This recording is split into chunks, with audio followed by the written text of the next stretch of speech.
Hello मित्र, मैं राकेश कुमार चौरसिया आपका classic classes में आपका स्वागत है। आज हम लोग पढ़ेंगे फ्रांसीसी कंपनियों के बारे में जानकारी इकट्ठा करेंगे। इसके पहले हमने पुर्तगाली, ईस्ट इंडिया कंपनी, डचों के बारे में जानकारी लिए थे। किस प्रकार ईस्ट इंडिया कंपनी 1600 ईस्वी में भारत आगमन किए। उसके बाद उन्होंने सारी गतिविधियों का केंद्र सूरत को बनाया। पुर्तगालियों में वास्को डी गामा किस प्रकार 1498 ईस्वी में कालीकट पहुँचे और वहाँ के शासक जमहूरी ने उनका भव्य स्वागत किया। इसी प्रकार फ्रांसीसियों के बारे में भी पढ़ेंगे। आखिर फ्रांसीसी है कौन? फ्रांसीसी ब्रिटेन के तरह ही यूरोप महादेश का एक देश है जो ब्रिटेन के तरह ही शक्तिशाली राष्ट्र है। इन्होंने अपनी व्यापारिक स्टार्ट 1664 ईस्वी में किया और ईस्ट इंडिया कंपनी अपने व्यापार का प्रारंभ 1600 ईस्वी में किया। पढ़ते हैं, फ्रांस भी एक शक्तिशाली राष्ट्रों में से एक था तथा यूरोप में अंग्रेजों का प्रतीक प्रतिद्वंदी था। यह जो तस्वीर आप देख रहे हैं यह लुई 14वां का शासनकाल का है। जब उस समय ब्रिटेन का शासक फ्रांस का शासक लुई 14वां हुआ करते थे। इन्हीं के आज्ञा स्वरूप इन्होंने व्यापार करने के उद्देश्य से एक फ्रांसीसी कंपनी की स्थापना की कि यह भारत में जाए और व्यापार की गतिविधियों में शामिल हो और व्यापार करने की जरिया स्टार्ट करें। लेकिन ईस्ट इंडिया कंपनी और फ्रांसीसियों में यह अंतर था कि ईस्ट इंडिया कंपनी में 217 व्यक्तियों साझेदारी से एक कंपनी स्थापित किया गया था। वह पूर्णतः ब्रिटेन के शासक के अंतर्गत नहीं था, किंतु फ्रांसीसियों का जो व्यापार करने का तरीका था यह बिल्कुल रूप से फ्रांसीसियों के शक्ति के अंदर ही स्थापित था। यानी कोई भी कंपनी अपनी खुद का फैसला नहीं होता था, सीधी तौर पर फ्रांसीसियों का फैसला होता था। यह लुई 14वां का तस्वीर है। फ्रांस में कंपनी के निर्माण की प्रक्रिया फ्रांस के तत्कालिक राजा लुई 14वां के शासनकाल में प्रारंभ हुआ था। यानी वहाँ का जो कंपनी बना था वह लुई 14वां के शासनकाल में प्रारंभ हुआ था। फ्रांस के मंत्री कोलवर्ल्ड एवं रिचलू के पहल पर फ्रेंच ईस्ट इंडिया कंपनी का स्थापना हुआ। यानी फ्रांस के ही मंत्री कोलवर्ल्ड एवं रिचलू के सहयोग से फ्रेंच ईस्ट इंडिया कंपनी की स्थापना हुई। वर्ष 1664 ईस्वी में स्थापित फ्रांसीसी कंपनी को कंपनी द इंडस ओरिएंटल नाम दिया गया। यह कंपनी पूर्णतः फ्रांसीसी सरकार के नियंत्रण में था। यानी यह कंपनी स्वतंत्र रूप से अपने फैसला नहीं ले सकती थी। यह सीधे तौर पर फ्रांसीसी के शासक यानी फ्रांस के शासक लुई 14वां के अनुसार ही कार्य कर सकता था। भारत पहुंचने वाला प्रथम फ्रांसीसी फ्रैंक मेरो था। भारत में फ्रांसीसी की प्रथम कोठी फ्रैंक कोकेरो के द्वारा सूरत में 1688 ईस्वी में स्थापित हुआ।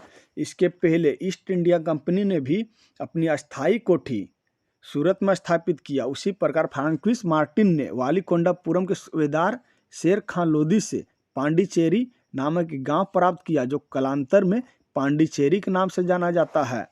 यह सवाल आपसे पूछा जा सकता है कि पांडिचेरी नामक एक गांव जो प्राप्त किया जो कालांतर में पांडिचेरी नाम कहलाया वह किस शासक के द्वारा दिया गया था? तो वह शेर खान लोदी के द्वारा दिया गया है।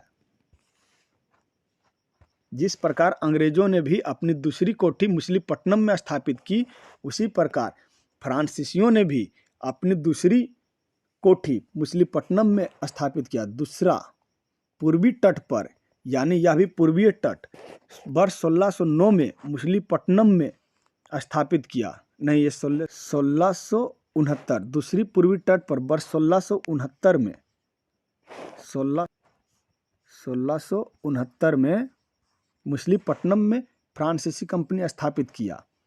वर्ष 1701 में पांडिचेरी को फ्रांसीसियों ने समस्त गतिविधियों का केंद्र बनाया, यानी अपना मुख्यालय बनाया।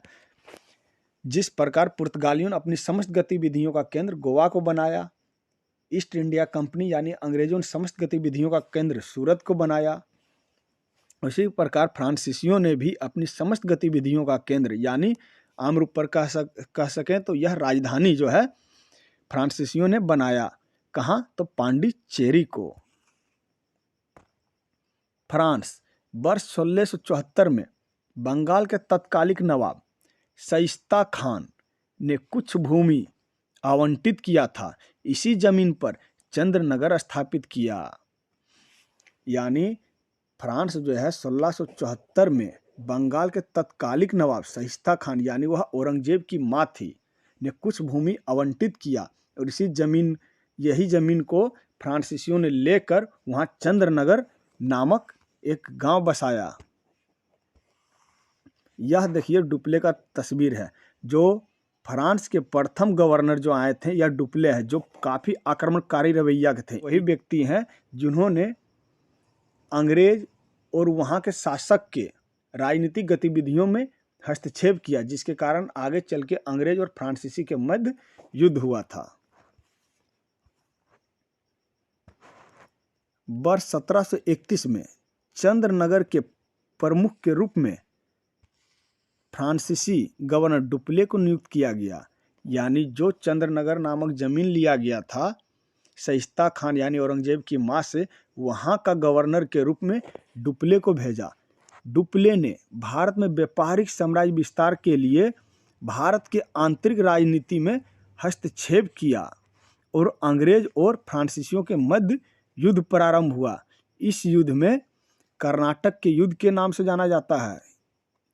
कर्नाटक के युद्ध के नाम से जाना जाता है। यानी डुप्ले को जब गवर्नर के रूप में चंद्रनगर में स्थापित किया गया तो इन्होंने अपनी आक्रामक रवैये के कारण इन्होंने वहाँ की गतिविधियों यानी अंग्रेज के जहाँ शासन चल रहा था वहाँ पर भी इन्होंने हस्तक्षेप किया, जिसके कारण इसका परिणाम स्वरूप अंग्रेज और फ्रांसीसी के मध्य युद्ध हुआ, जिस युद्ध को हम कर्नाटक के युद्ध के नाम से जानते हैं। कर्नाटक युद्ध 3 कर्नाटक युद्ध हुआ है, उसके बारे में चलिए आगे हम लोग पढ़ते हैं।